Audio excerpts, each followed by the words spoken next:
Como resolver o cúmulo jurídico? Olá a todos, cá estamos para a nossa belíssima conversa.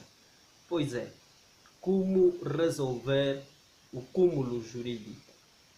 Por isso mesmo, lhe convido a se inscrever no canal e a ativar o sininho para que possa ser notificado sobre as futuras conversas e delas possas tomar parte. Simultaneamente a curtir, a dar um gosto ali, claro, se tiveres curtido ou gostado da nossa conversa. Ou melhor, as nossas conversas não são sobre gostos ou desgostos, mas sobre utilidade. Por isso mesmo, se achares a nossa conversa útil, dê ali um gosto e também comente para ajudarmos o canal a crescer e a desenvolver. Entrando para a nossa conversa já, eis o pensamento. Será que o cúmulo jurídico é uma fonte de injustiça legal? Conceito que nos foi ensinado por Feuerbach. Vamos à aula. Para melhor sistematizarmos a nossa explicação, dividiremos a nossa aula em 4 partes. Na primeira, falaremos sobre os pressupostos para a existência do cúmulo jurídico. Na segunda, falaremos sobre a determinação da pena. Na terceira, falaremos sobre a importância da determinação da pena.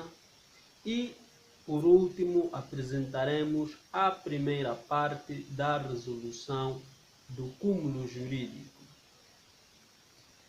Os pressupostos para a existência do cúmulo jurídico são 2, e estes estão previstos no artigo 38 do Código Penal. Nos termos daquele artigo no seu corpo, podemos entender que sempre que um agente, na mesma ocasião ou em ocasiões diversas, cometa mais de um crime, estar-se-á diante da acumulação de infrações. O corpo deste artigo consagra o chamado concurso efetivo de infrações. O concurso efetivo de infrações é subdividido em 2. Primeiro, temos o concurso real ou material, assim chamado, porque neste o agente adota várias ações ou várias condutas independentes e desta forma viola vários preceitos legais, ou seja, comete vários crimes. Seguidamente, temos o concurso ideal.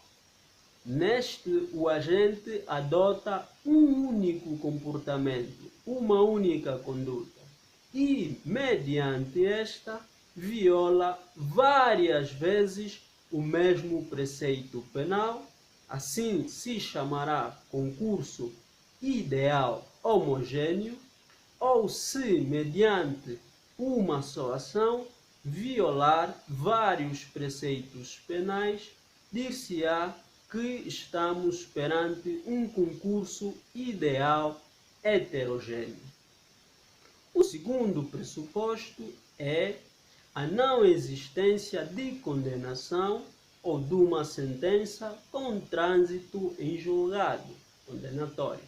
Pelos crimes cometidos pelo agente ou pelo autor dos crimes, é necessário que o mesmo não seja condenado por nenhum deles com sentença transitada em julgado.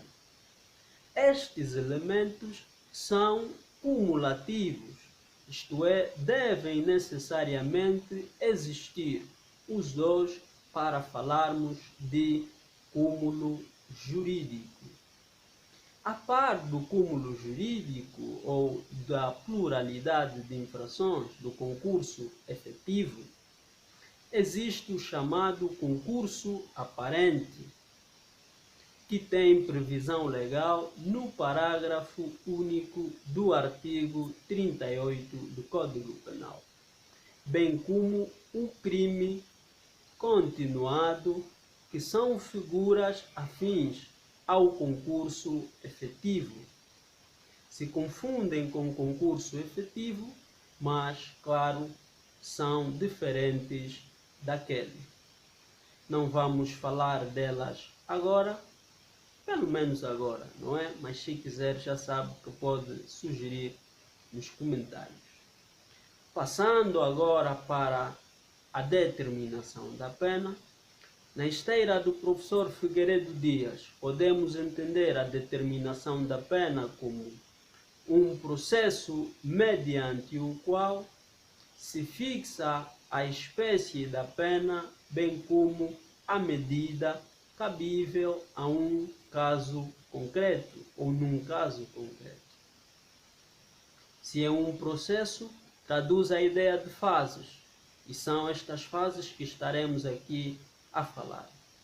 A primeira fase é a escolha da medida legal da pena, moldura penal ou penalidade.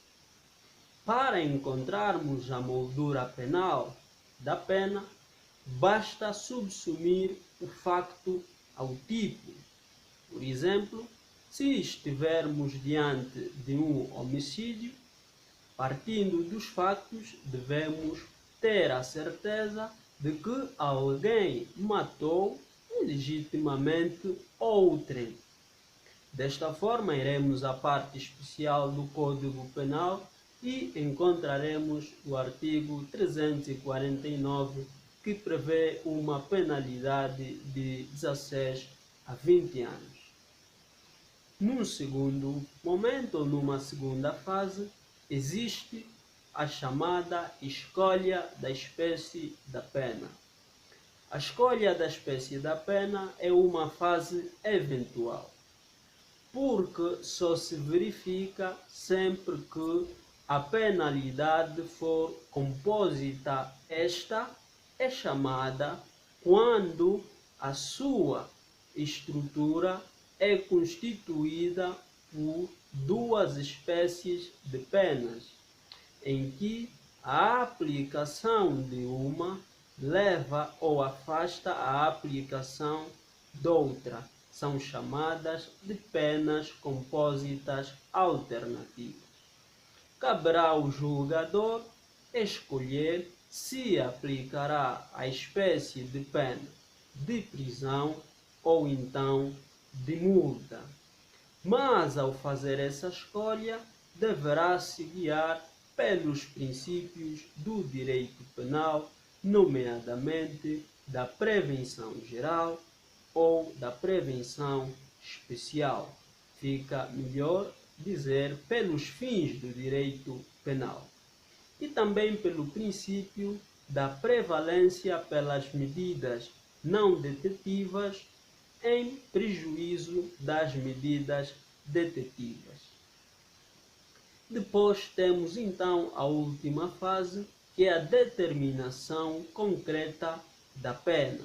Se for de multa, o quantum que será pago pelo infrator, ou se for de prisão, o número de anos que efetivamente será cumprido pelo infrator. Importa agora notar também que a determinação da pena concreta é feita com base aos artigos 84, 34 e 39 do Código Penal. Não há arbítrio para a culminação da pena a ser cumprida pelo infrator. Depois, então, temos a importância da determinação da pena para cada crime em concurso. Por agora, importa notar que podemos agrupá-las do ponto de vista substantivo e do ponto de vista adjetivo. Do primeiro, revela grande importância para os efeitos de extinção da pena, nomeadamente a amnistia o perdão geral e a prescrição, previstos nos artigos 125 e 126, ambos do Código Penal. Do ponto de vista substantivo, digo adjetivo, revela importância para a escolha do tipo de processo a se aplicar, bem como para a escolha ou determinação do tribunal que exercerá a jurisdição num caso concreto. Falamos aqui das regras de competência. Vamos agora apresentar então a resolução da primeira fase do cúmulo jurídico. Cá estamos diante da nossa folha para apresentarmos a resolução da primeira fase do cúmulo jurídico. Eis a nossa hipótese. João, cidadão angolano, natural do Bailundo e residente algures naquela circunscrição, foi acusado e pronunciado nos crimes de homicídio e violação. Em tribunal, provou-se que o mesmo foi autor dos referidos crimes, até porque na fase de instrução preparatória o mesmo confessou ter cometido os referidos crimes. Aplique a pena única. A primeira fase tem duas operações. Vamos à primeira. Na primeira fase realizamos, ou seja, na primeira operação, realizamos a determinação da medida legal da pena, conforme já foi abordado ao longo da nossa explicação. E nós seguimos o processo dito e temos 16 a 20 anos para o crime de homicídio, 12 a 20 anos de prisão maior para o crime de violação. Depois temos então a determinação da medida judicial da pena. Aqui estamos na segunda operação. Fazendo o papel de juiz e socorrendo-se aos artigos 84, 39 e 34, medida da pena, circunstâncias atenuantes e circunstâncias agravantes, o juiz vai determinar a pena judicial. Aqui é a pena no sentido estrito da palavra. Vale notar que as circunstâncias agravantes e atenuantes aqui são gerais. Isto quer dizer que não poderão, em nenhum caso, alterar a penalidade, tanto de 12 a 8 anos, nem de 16 a 20 anos, ambos de prisão maior. Então, qual é a importância das circunstâncias gerais? Estas servem para agravar a pena judicial nos termos da respectiva penalidade. Ou seja, se existirem mais circunstâncias agravantes, então a pena tenderá mais para o 8 ou para o 20, conforme o caso, e se existirem mais circunstâncias atenuantes, a pena propenderá mais para o 2 e o 16 também, conforme o caso. Fazendo o papel de juiz, determinei 17 anos de prisão maior para o crime de homicídio e 6 anos de prisão maior para o crime de violação. Tendo em conta a medida judicial ou as penas judiciais aplicadas por mim, nota-se que, quanto ao crime de violação, só pesaram mais as circunstâncias agravantes, Ao passo que, quanto ao crime de homicídio, teve mais relevância as circunstâncias atenuantes. Por isso mesmo que temos 17 anos de prisão maior para o crime de homicídio e 6 anos de prisão maior para o crime de violação. Terminada a primeira parte da nossa conversa, tem a oportunidade de baixar na subscrição um acórdão do Tribunal Supremo para estudar o cúmulo jurídico e compreendê-lo, fazendo uso lá do método anglo-saxônico, estudar as decisões para se compreender o direito. Também comente ali, aliás, estamos a falar de conversas e não há conversa unilateral, né? Então, passe bem e até a segunda parte da nossa conversa.